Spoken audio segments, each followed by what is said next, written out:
நீ எதை தேடிக்கொண்டிருக்கிறாயோ அது உன்னை தேடுகிறது. நான் இதை பல தடவை சொல்லியிருக்கேன், யாரும் இதை நம்ப மாட்டீங்க. ஒரு ஸ்கூல் காலேஜில் போய் ஃபர்ஸ்ட் இயருக்கு பேசிட்டேன் தோழர், 17 years, அப்போ தான் +2 முடிச்சுட்டு வந்திருக்கான். சொன்னேன், பாரு நீங்கள் இன்ஜினியரிங் சேர்ந்துருக்கிற, நீ ஜெயிச்சு பெரிய ஆளாக வரணும், நீ எதை தேடிக்கொண்டிருக்கிறாயோ அது உன்னை தேடுகிறதுன்னு சொல்லிட்டேன். ஒருத்தன் எழுந்து கத்துறான், நிஜமாவா மேடம், நம்பலாமா மேடம், நான் எதை தேடுகிறேனோ அது என்னை தேடுகிறதா? நானும் 3 வருஷமா தேடிட்டு இருக்கேன். ஏய், நான் சொல்ல வந்தது வேறப்பா. விழுந்துருவோமா விழுந்துருவோமானா விழுந்துருவீங்க, ஏன்னா விழுந்துருவோமோன்றதுக்கு நீங்க தேடிட்டு இருக்கிறீங்க, விழறதுக்கான விஷயம் உங்களை தேடிட்டு இருக்கு, அவ்வளவுதான். தோத்துருவோமா தோத்துருவேன். எச்சரிக்கையாக இருக்கலாமே தவிர அச்சப்படக்கூடாது. எதன் மீது நீங்க ரொம்ப ஆழமா நீங்க பதிவு செய்கிறீர்களோ அந்த பதிவு உங்களை வந்து சேரும். உண்மை இது. நீங்க அதை எதுவாக வேணாலும் வச்சுக்கோங்க. சமையல் சிறப்பாக இருப்பதற்காக தான் காரணம், நல்லா தூக்கம் வரதுக்காக தான் காரணம். எனக்கு பல நேரங்களில் புரியறது இல்லை. இன்னைக்கு கூட ஒரு அம்மா சொல்லிச்சு, என்கிட்ட ஒரு புக்கு பரிசு கொடுத்துச்சு, உங்க பேச்சை கேட்காம நான் தூங்குறதே இல்லைங்க. சொல்லும் போதே அந்த அம்மா கண்ணிலலாம் கண்ணீர். ரொம்ப நன்றி மேடம். 10 வருஷமா கேட்குறேன் சார் இந்த வார்த்தையை. ஒரு நாள் கண்ணாடிக்கு முன்னால் போய் நின்று என் பேரை நானே சத்தமாக கூப்பிட்டு நான் இந்த வார்த்தையை கேட்டேன் கண்ணாடியில். தூங்க வைக்கவா பேசுகிற? தூங்குறேங்கிறாங்க அவங்க. உலகத்தில் எல்லா பெண்களும் கேட்டு பாருங்களேன், என் பேச்சை கேட்குறவங்க. உங்கள் பேச்சை கேட்காம நான் தூங்குறதே இல்லைங்க. உங்கள் பேச்சை என்னதான் ரகசியம் அது அப்படின்னு பார்த்தா, ஒரு பொண்ணு சான்யோன்னு ஒரு பொண்ணு துபாயில் இருக்கிறா, அவள் தான் எழுதியிருந்தா, இங்கிலீஷில் எழுதியிருந்தா. அதை அவள் சொன்னா, நீ ஆன்மாவுடன் பேசுகிறாய், உன் உயிரில் இருந்து பேசுகிறாய், அதில் பொய்யை கண்டுபிடிக்க முடியவில்லை. உனக்கு தெரியுமா உன் பேச்சு என்பது ஒரு தூக்க மாத்திரை? நீயுமா? சொல்றா, காலையிலிருந்து இந்த உலகம் உன்னால் ஒன்றும் முடியாது, நீ எதற்கும் லாயக்கற்றவள், நீ வெறும் உழைத்து போட மட்டுமே லாயக்கானவள், நீ எதற்குமே சரியா வரமாட்ட, நீ தோற்று போகவே பிறந்தவள், நீ என்னை நிராகரித்து என்னை கசக்கி பிழிகின்ற பொழுது என் ஆற்றல் எல்லாம் வீணாக போகிறதே என்ற மன உளைச்சலில் தூக்கம் வராமல் நான் தவித்து படிக்கின்ற பொழுது இந்த தொலைபேசியில் நீ தோன்றுகிறாய். நீ சொல்கிறாய், இந்த உலகத்திலேயே பேரழகானவள் நீதான், உன்னுடைய ஆற்றல் தான் உன் வாழ்க்கையை வடிவமைக்க போகிறது, நீ தோற்கக்கூடாது, நஷ்டம் வரலாம், வாழ்க்கை எதிர்கொள், நாளை விடியல் உனக்காகத்தான் என்று நீ சொல்லுகின்ற பொழுது என் மனம் அமைதியாகிறது. நான் அடுத்த விடியலுக்காக காத்திருக்கின்ற பொழுது ஆழ் மன உறக்கத்தில் போகிறேன். ஒரு பாயிண்ட் இருக்கு, வாசிப்பு நம்மை ஆழ் மனதிலே சில எழுச்சியை வரவழைக்கும், சில அமைதியை வரவழைக்கும். சில முடிவுகளை எடுப்பதற்கு முன்னால் நமக்கு சில வார்த்தைகள், சில வாசிப்புகள் அவசியம். இந்த உலகத்திலே மிகப்பெரிய கிரிக்கெட் வீரர் வெஸ்ட் இண்டீஸ், அவன் சொல்றாங்க, நான் 300 பக்கமாவது ஒரு மாதத்திற்கு படித்து விடுகிறேன்.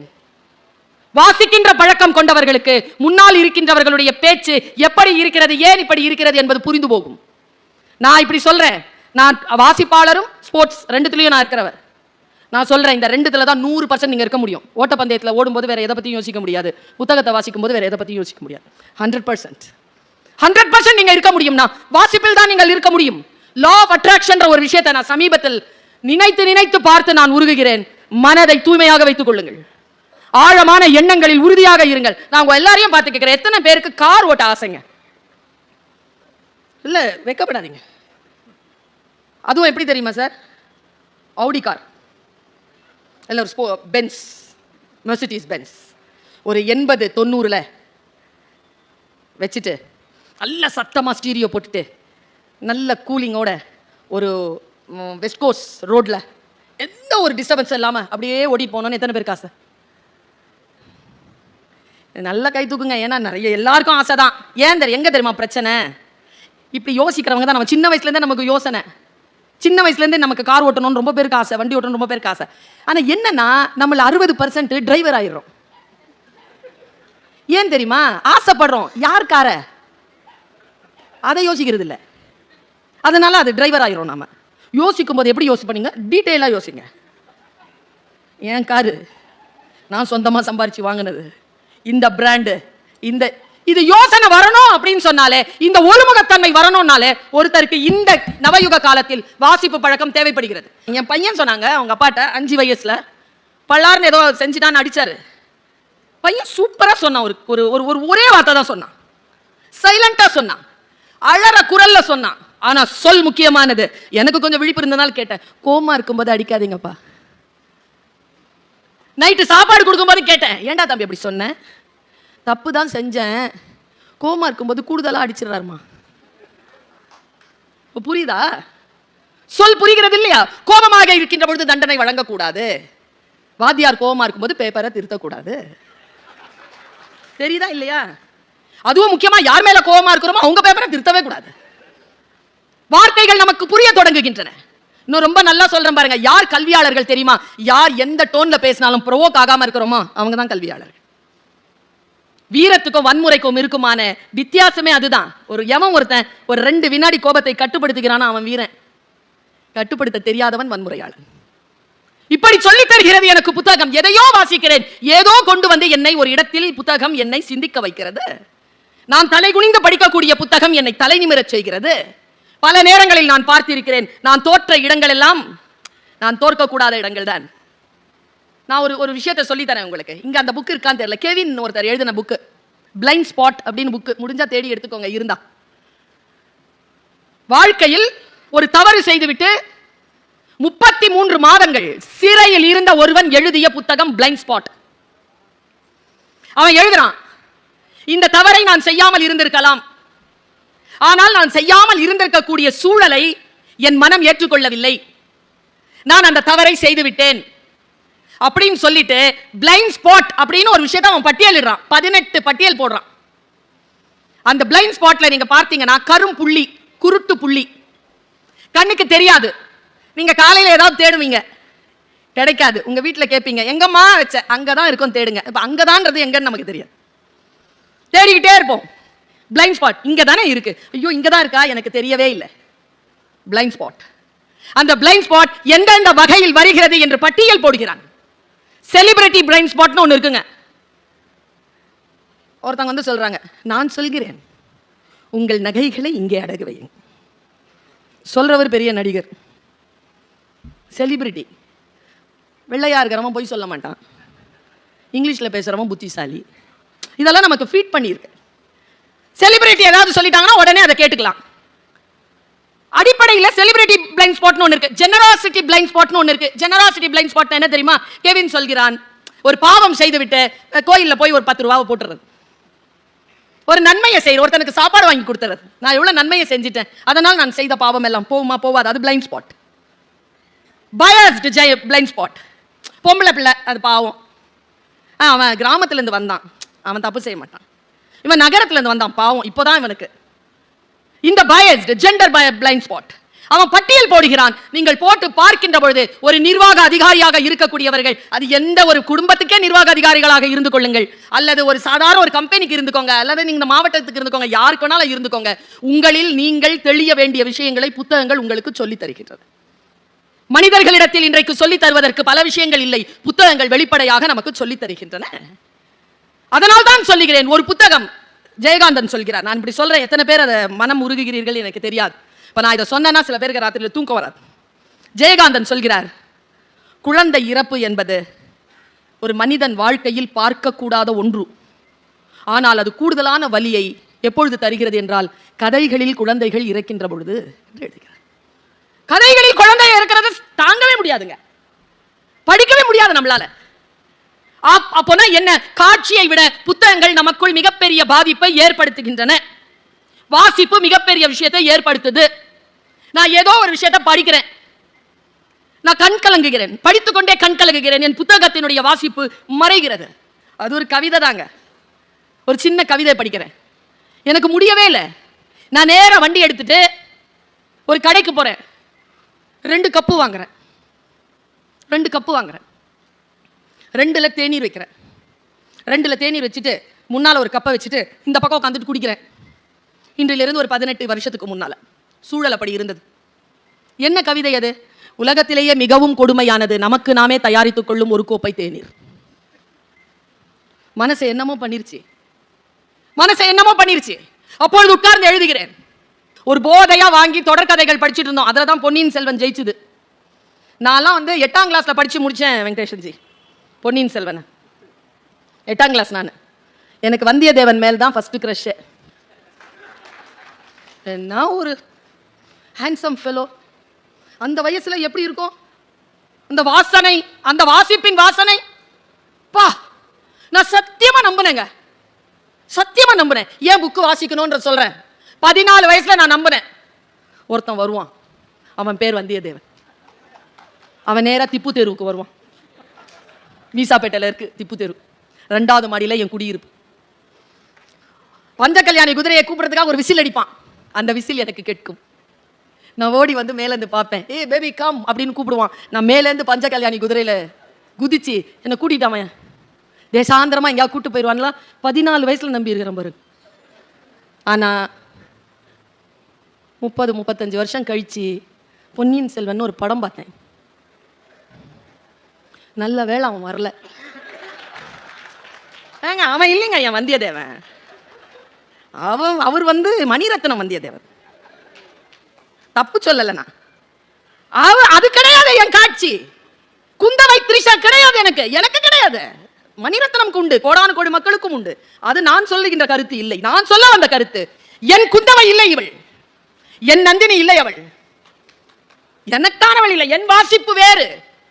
காவல் கோட்டத்தை தான் எடுத்தாங்க. ஓடி போய் தான் பார்த்தேன் அரவான் படத்தை. கோச்சிக்காதீங்க, வாசகிக்கு அந்த உரிமை உண்டு. கோவிக்கிறதுக்கு அவருக்கு உரிமை இருக்கான். பதாகைகளை ஒட்டி வைத்திருந்தார்கள். இன்றிலிருந்து ஒரு 5-6 ஆண்டுகளுக்கு முன்னால் அந்த பதாகையில் ஒரு எழுத்து, ஒரு வாசகம் என்னை கவர்ந்தது. பேசிக்கொண்டே இருக்கின்ற பொழுதுதான் அதை நான் வாசித்தேன். அதை உங்களுக்கு சொல்கிறேன். ஒரு மேனாட்டு அறிஞனுடைய வாக்கு மூலத்தை ஒரு 3 வரிகளில் அவர்கள் எழுதி மாட்டி இருந்தார்கள். அந்த மேனாட்டு அறிஞர் சொல்கிறான், புத்தகங்களை வாங்குகின்றவர்களை பார்த்து சொல்லுகிறான், நீங்கள் எந்த புத்தகத்தையும் காசு கொடுத்து வாங்க முடியாது. நான் யோசிச்சு பார்க்கிறேன், நான் புக்ஸை காசு கொடுத்து தான் வாங்குவேன். இந்த மாதிரி மேடையில் பரிசு கொடுத்தால் ஒழிய, அது கூட புத்தக வெளியீட்டு விழா என்றால் அதற்கு உரிய காசை கொடுத்து விடுவது வழக்கம். காசு கொடுத்து புத்தகம் வாங்குவது என்பது நல்ல பழக்கம். கடனாக மட்டும் அதை யாருக்கும் கொடுத்து விடாதீர்கள். என் நண்பன் சொன்னான், என்னிடம் இருக்கும் புத்தகங்கள் அனைத்தும் அப்படி வாங்கப்பட்டவைதான். அந்த மேனாட்டு அறிஞர் சொல்கிறார், எந்த புத்தகத்தையும் நீ காசு கொடுத்து வாங்க முடியாது. நீ கொடுப்பதெல்லாம் அந்த புத்தகத்திற்கான அச்சுக்கூலியும் காகித விலையுமே தவிர எந்த புத்தகத்தையும் உன்னால் காசு கொடுத்து வாங்க முடியாது. வீட்டில் போய் நான் சொன்னதை யோசிச்சு பாரு. புத்தகத்தை வாங்குவது என்பது வெறும் அந்த பொருளைத்தான் வாங்குகிறோமே தவிர உள்ளே எழுதப்பட்ட அந்த சிந்தனைகளை காசு கொடுத்து வாங்கிவிட முடியுமா? நான் யோசித்து பார்க்கிறேன். திராவிட முன்னேற்ற கழகம் பொறுப்பெடுத்த நாள் முதல் இந்த 2 ஆண்டு காலமாக பார்க்கிறேன், தமிழ்நாடு முழுக்க இருக்கக்கூடிய மாவட்டங்களில் புத்தக திருவிழாவை மிக முனைப்போடு நடத்துவதற்காக ஆணையிட்டு இருக்கிறது என்றால் என்ன அர்த்தம்? எந்த அரசாக இருந்தாலும் தான் எந்த அரசை அரசாட்சி செய்கிறோமோ, எந்த மக்களை அரசாட்சி செய்கிறோமோ, அந்த மக்கள் புத்திசாலிகளாக இருக்க வேண்டும் என்று சொல்லக்கூடிய அரசு, அது எந்த அரசாக, எந்த கட்சி அரசாக இருந்தாலும் அது மக்கள் அரசாகத்தானே இருக்க முடியும். நமக்கான புத்தகங்களை இங்கே விரித்து வைத்திருக்கிறார்கள். புத்தகங்களை வாசிக்கின்ற பொழுது அது ஒரு கலைதான். புத்தகங்களை வாசிக்கிறதுங்கிறது ஒரு கலை. சமைக்கிறது எப்படி ஒரு கலையோ, பரிமாறுவது எப்படி ஒரு கலையோ, அப்படி புத்தகத்தை வாசிக்கிறது ஒரு கலை. எனக்கு தெரிஞ்சு எல்லாரும் காசு போட்டு புக்கு வாங்குவோமே தவிர வாங்குற புத்தகத்தை எல்லோரும் படித்து முடித்து விடுவதில்லை. நம்முடைய வீடுகளில் இருக்கக்கூடிய அறைகளில் இருக்கக்கூடிய புத்தகங்கள் அனைத்தையும் நான் வாசித்து விட்டேன் என்று சொல்லக்கூடியவர்கள் இங்கே யாரும் இருக்க மாட்டார்கள் என்பது என் துணிவு. நான் என்னுடைய 70 ஆண்டுகள் கழித்து ஒருவேளை நான் உயிரோடு இருக்கக்கூடிய வாய்ப்பு இயற்கை எனக்கு தருமையானால் இந்த கண்கள் மட்டும் பத்திரமாக இருக்க வேண்டும் என்று நான் இயற்கையை வேண்டுவேன். ஏனென்றால் படித்து முடிப்பதற்கு அத்தனை புத்தகங்கள் காத்திருக்கின்றன. யோசித்து பார்த்தால் புத்தகங்கள் என்ன செய்துவிடும்? புத்தகங்களை ஏன் வாசிக்க வேண்டும்? வாசிக்கின்ற பழக்கம் குறைந்து வருகிறது என்று ஒரு கணக்கீடு சொல்கிறது. புத்தக விற்பனை அதிகமாகிறது, புத்தகம் வாசிப்பது குறைகிறது. இது என்ன முரண்பாடு? ஏதேனும் ஒரு புத்தகத்தை பார்த்தவுடன் அந்த புத்தகத்தை என்று வாங்கி விடுகிறோமே தவிர அதை படித்து முடிக்கின்ற ஆளுமை நம்மில் சில பேருக்கே உண்டு. ஒன்று சொல்லுகிறேன், பெண்களுக்கு சொல்லுகிறேன், புத்தக வாசிப்பை கையில் எடுத்துக் கொள்ளுங்க. அப்பதான் முன்னால இருக்கிறவன் என்ன பேசுறான்னு நமக்கு புரியும். பல நேரங்களில் முன்னால இருக்கிறாள் பேசுறது நமக்கு புரியுறது இல்லை. ஊரிங் அப்படிங்கிற ஒரு வார்த்தையை கேள்விப்பட்டேன். நான் என்னடா இதுன்னு தேடி பார்த்தேன். பெண்களுக்கு எக்ஸ்க்ளூசிவா சொல்றேன், இருக்கிறீங்களா? ரொம்ப எக்ஸ்க்ளூசிவா சொல்றேன். ஏ பெண், சரி வேற யார் வேணாலும் வச்சுக்கோங்க. ஏ பின்னு ஒருத்தன் இருக்கிறான், இல்ல ஒருத்தி இருக்கிறா. ஏவை ஏமாத்துறாங்க. நல்லா ஏமாத்துறாங்க, அன்பு வச்சு ஏமாத்துறாங்க. அவங்க எப்படிலாம் ஏமாறுவாங்களோ அப்படிலாம் ஏமாத்துறாங்க. இந்த ஏலியும் பீலியும் யார் வெட்கப்பட வேண்டியவர்கள்? யாரு? பி தானே. ஏன்னா பி தான் ஏமாத்துறான். சரி, இது ஏக்கு தெரிஞ்சு போச்சு. ஏ தன்னுடைய வேலையை பார்க்க ஆரம்பிச்சுட்டாங்க. கொஞ்சம் காலம் போகுது. இந்த பி என்ன பண்ணுது? மறுபடியும் ஏ கிட்ட வருது. ஏ கிட்ட வந்து அதே வேலையை ஆரம்பிக்குது. இந்த ஏ பழசெல்லாம் மறந்துட்டு பியோட மறுபடியும் பழகி ஆரம்பிச்சு மறுபடியும் ஏமாறுதுன்னு வச்சுக்கோங்க. இப்போ வெக்கப்பட வேண்டியது யாரு? இதுக்கு தான் ஊவரிங்னு பேரு. ஒரு புத்தகத்தை வாசிக்கின்ற பொழுது ஒரு சொல்லை நான் கண்டுபிடிக்கிறேன். ஒரு சொல்லை கண்டுபிடித்து அதனோடு பயணம் செய்கின்ற பொழுது வாழ்க்கையில் தடமாறுகின்ற பல விஷயங்களுக்கான விளக்கம் எனக்கு கிடைத்து போகிறது. புத்தகம் இதைத்தான் செய்யும். புத்தகம் என்பது என்ன தெரியுமா? அது ஸ்டக் ஆகி இருக்கக்கூடிய ஒரு மோட்டார் பம்பை ஆன் பண்ற மாதிரி. ஆன் பண்ணணும்னா முதல்ல ஒரு சொம்புல இருக்கிற தண்ணியை போடுவாங்க நம்ம அண்ணன்மார்கள்லாம். போட்டு மூடி ஆன் பண்ணீங்கன்னா குபு குபுன்னு தண்ணி வெளியில வரும். முதல்ல எந்த தண்ணி வரும்? போட்ட சொம்பு தண்ணி வரும். அப்புறமா எந்த தண்ணி வரும்? உள்ளிருந்து ஊத்து வரும். புத்தகம் போடப்படுகின்ற சொம்பு தண்ணீர் போன்றது. ஸ்டக்காகி இருக்கக்கூடிய நம்முடைய மனநிலையை அழுத்தி அகற்றி உள்ளே இருக்கின்ற நம்முடைய ஆழமான அறிவை நமக்கு வெளிப்படுத்துகின்ற பேராற்றல் புத்தகங்களுக்கு மட்டுமே உண்டு. நான் சில புத்தகங்களை வாசித்து, முக்கியமா ஐயா எழுதி இருக்கக்கூடிய வேள்பாரி எல்லாம் வாசிக்கின்ற பொழுது நாம் இவ்வளவு பெரிய வரலாற்றுக்குரியவர்களா, நமக்கு இவ்வளவு பெரிய பாரம்பரியம் உண்டா என்கின்ற ஒரு சுய பெருமையை அந்த புத்தகம் நமக்கு தருகிறது. அவருடைய காவல் கோட்டம் பார்க்கிறேன். ஆழமாக அதை வாசித்து போகின்ற பொழுது நம்முடைய வாழ்க்கை, நம்முடைய பாரம்பரியம் எவ்வளவு ஆழமானது, எவ்வளவு விஸ்தாரமானது என்பதனை ஒரு ஆய்வியல் அறிஞராக நின்று கதை வழியாக நமக்கு சொல்லக்கூடியது அந்த புத்தகம் வழியாக நமக்கு வந்து சேர்க்கிறது. நான் இப்படி சொல்கிறேன், ஒரு புத்தகம் என்பது வெறும் அரை மணி தியாலத்தில் நாம் படித்து முடிக்கக்கூடிய விஷயமாக கூட இருக்கலாம். ஆனால் அந்த புத்தகம் எழுதுவதற்கு குறைந்தபட்சம் 6 மாதம் ஆகும். 6 மாதம் ஒரு மனிதனுடைய ஆழமான அனுபவம் தான் அரை மணி தியாலத்தில் நாம் படித்து முடிக்கக்கூடிய ஒரு புத்தகமாக நமக்கு வந்து சேர்கிறது. மிகுந்த கண்ணியத்துடனும் மிகுந்த நட்புறவுடனும் மிகுந்த நன்றி உணர்வுடனும் புத்தகத்தை கையில் எடுக்க வேண்டும். சரி, எந்த புத்தகத்தை? நான் இப்படி சொல்றேன், அதிர்ச்சி அடையாதீங்க. இப்போ ஒரு புக் இருக்கு, காலில் பற்றுச்சு, என்னப்பா பண்ணுவோம்? தொட்டு கும்பிடுவீங்களா? சரி, வழிபாட்டு மொழிகள் இருக்கு இல்லையா, சமஸ்கிருதம், அரபி, அதுல ஏதோ எழுதி கீழே ஒரு துண்டு பேப்பர் கிடக்குது, கால் பற்றுச்சு. அந்த மதம் சார்ந்தவர்கள் என்ன செய்வாங்க? எடுத்து, நான் மொழி ஆசிரியை, ஒரு புத்தகத்தை எப்படி வாசிக்கணுங்கிறத சொல்றேன். புத்தகத்தை வாசித்தால்தான் பல புத்தகங்களை காலையில் போட்டு மிதிக்க வேண்டும் என்கின்ற நிலையில் சில புத்தகங்கள் இருப்பது நமக்கு தெரியும். சில புத்தகத்தை கிழித்து நெருப்பில் போடலாம் என்பது தெரியும். மொழி என்பது உயர்ந்ததாக இருக்கலாம், ஆனால் அந்த மொழியினுடைய கண்டென்ட் இருக்குல்ல, அதுதான் பார்க்கப்பட வேண்டும். ஒருவேளை அரபியிலோ சமஸ்கிருதத்திலோ கெட்ட வார்த்தை எழுதி போட்டிருந்தாங்கன்னா வாசிக்க தான் தெரியுமே தவிர பொருள் தெரியாது. நம்மில் பல பேருக்கு பொருள் தெரிந்து வாசிப்பது, பல பேருக்கு வாசிக்கவே தெரியாது. வாசித்து பொருள் புரிகின்ற பொழுது நம்முடைய உலகம் மாறுகிறது. நான் இப்படி சொல்கிறேன், ஒரு மிகப்பெரிய அறிஞர்கள் புத்தகத்தை பற்றி என்ன பேசி இருக்கிறார்கள். நான் இங்க வரணுங்கிறதுனால கொஞ்சம் ஹோம்வொர்க் பண்ண. 1 கோடி ரூபாய் கிடைத்தால் என்ன செய்வீர்கள் என்று கேட்ட பொழுது ஒரு நூலகம் கட்டுவேன் என்று பதிலளித்தார் மகாத்மா. பெண்களின் கரண்டியை பிடுங்கி விட்டு புத்தகம் கொடுத்தால் போதும் என்றார் தந்தை பெரியார். 1 கோடி ரூபாய் கொடுத்தா என்ன பண்ணுவீங்கன்னு கேட்டதுக்கு இவங்கெல்லாம் இப்படி பதில் சொல்றாங்க. தனிமை தீவில் தள்ளப்பட்டால் என்ன செய்வீர்கள் என்று கேட்ட பொழுது புத்தகங்களுடன் மகிழ்ச்சியாக வாழ்ந்துவிட்டு வருவேன் என்று பதிலளித்தால் ஜவஹர்லால் நேரு. என் கல்லறையில் மறக்காமல் எழுதுங்கள், இங்கே ஒரு புத்தக புழு உறங்கிக் கொண்டிருக்கிறது என்றார் ரசல். மனிதனின் ஆகப்பெரிய கண்டுபிடிப்பு எது என்று வினவப்பட்ட போது சற்றும் யோசிக்காமல் புத்தகம் என்று பதிலளித்தார் ஐன்ஸ்டீன். வேறு எந்த சுதந்திரமும் வேண்டாம், சிறையில் புத்தக வாசிப்பை மட்டும் அனுமதிக்க வேண்டும் என்றார் நெல்சன் மண்டேலா. பிறந்த நாளுக்கு என்ன வேண்டும் என்று கேட்டபொழுது புத்தகங்கள் வேண்டும் என்று தயக்கமின்றி லெனின் கூறிட குவிந்தன பல லட்ச புத்தகங்கள் என்று வரலாறு சொல்கிறது. புத்தகங்கள் நம்ம என்ன செய்யும் என்பதனை வாசித்து பார்த்தால் தான் புரியும். சுந்தரராமசாமியினுடைய ஆண்கள் பெண்கள் குழந்தைகள் என்ற புத்தகத்தை நான் வாசிக்கின்ற பொழுது எனக்கு வயது 30. நான் சத்தியத்திற்கு சாட்சி சொல்கிறேன், அந்த புத்தகத்தை வாசித்து விட்டு நான் 36 மணி நேரம் எதுவும் செய்யாமல் அமைதியாக உட்கார்ந்து இருந்திருக்கிறேன்.